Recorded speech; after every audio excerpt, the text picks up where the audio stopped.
আজ রসায়নের একটা নতুন অধ্যায় নিয়ে আলোচনা করব, পরমাণুর গঠন অর্থাৎ স্ট্রাকচার অফ অ্যাটম।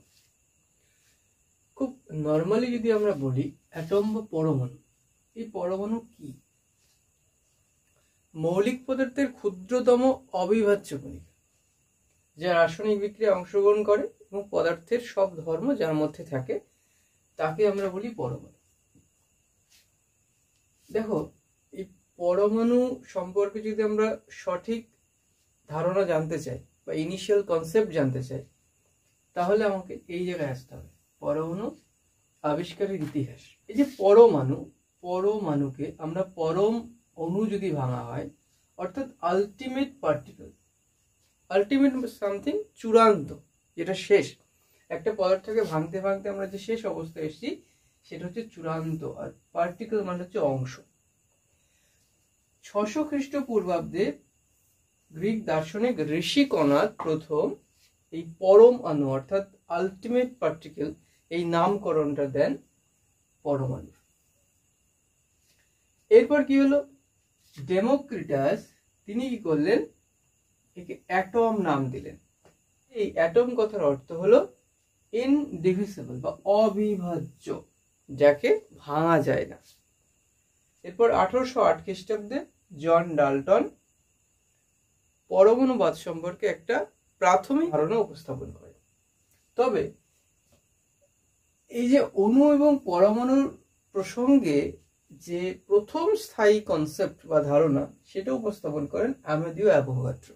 মূল কনসেপ্টে আমরা এই বিষয়টা আরো বিস্তারিত জানব।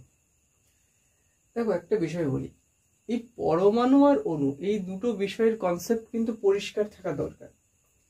পরমাণু কি? মৌলিক পদার্থের ক্ষুদ্রতম অবিভাজ্য কণা। তাহলে মৌলিক পদার্থের ক্ষুদ্রতম কণা হচ্ছে আমাদের পরমাণু। আর অণু কি? অণু হচ্ছে যৌগিক পদার্থের ক্ষুদ্রতম কণা। দেখো, এই যে O2, এই O2টা কি? O2 হচ্ছে অক্সিজেনের একটা অণু, আর দুটো অক্সিজেন যুক্ত হয়ে তৈরি হচ্ছে একটা অক্সিজেন অণু, অর্থাৎ এই দুটো হচ্ছে অক্সিজেন পরমাণু।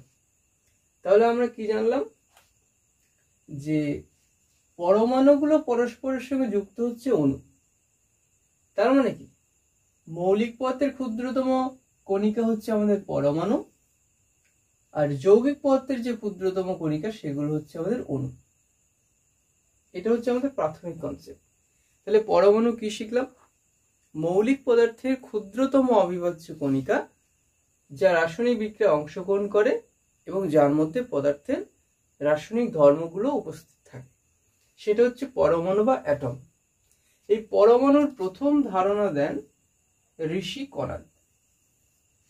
600 খ্রিস্টপূর্বাব্দে তিনি প্রথম বলেন এই পরমাণুকে আমরা পরম প্লাস অণু এই দুটো ভাগে ভাগ করতে পারি বা দুটো খণ্ডে ভাগ করতে পারি, এর মিনিংটাকে আরো স্পষ্টভাবে রিপ্রেজেন্ট করার জন্য।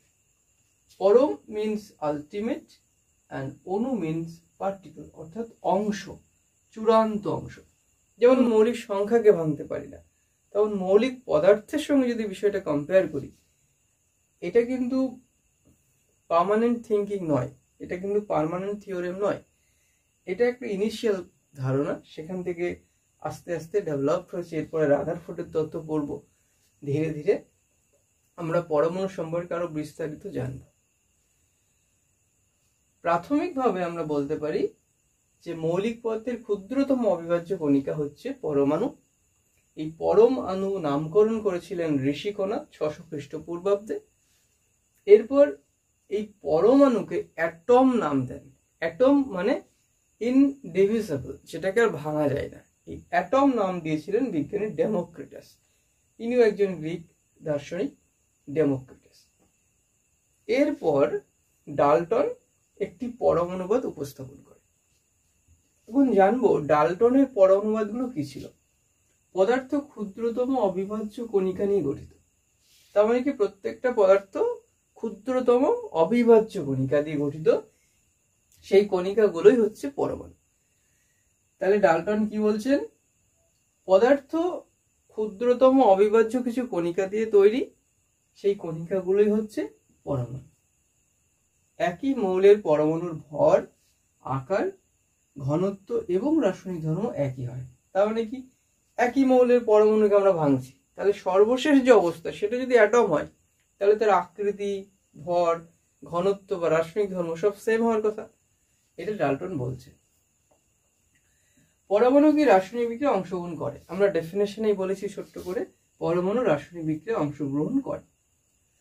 আর একটা বিষয় হচ্ছে পরমাণুকে আমরা সৃষ্টি বা ধ্বংস করতে পারি না। আবার বলছি, এটা কিন্তু ইনিশিয়াল একটা কনসেপ্ট যেটা জন ডাল্টন বলছেন। আর পরমাণু পরস্পরের সঙ্গে যুক্ত হয়ে কি তৈরি করে? অণু গঠন করে। তাহলে পরমাণু যুক্ত হয়ে তৈরি হচ্ছে অণু। আর পরমাণু কি? মৌলিক পদার্থের ক্ষুদ্রতম অবিভাজ্য কণিকা। এটা হচ্ছে আমাদের প্রাথমিক একদম ইনিশিয়াল কনসেপ্ট। দেখো, আমরা যদি O2-র কথা বলি, তাহলে এই O আর O এই দুটো কি? দুটো অক্সিজেন পরমাণু। এই দুটো অক্সিজেন পরমাণু তৈরি করছে একটা অক্সিজেন অণু। যেমন CO2, এতে কি আছে?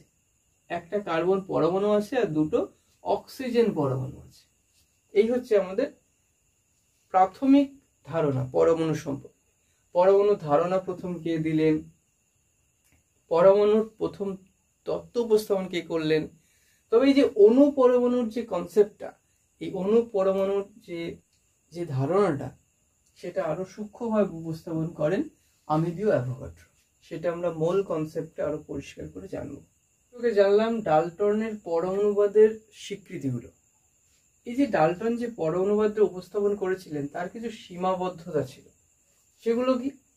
পরবর্তীকালে মানে ডাল্টনের পরমাণুবাদ সৃষ্টির পরবর্তীকালে পরমাণুবাদ এর যে উপস্থাপনাগুলো আসে, সেখানে জানা যায় পরমাণুকে ভেঙে আরো ক্ষুদ্র ক্ষুদ্র কণিকা পাওয়া যায়।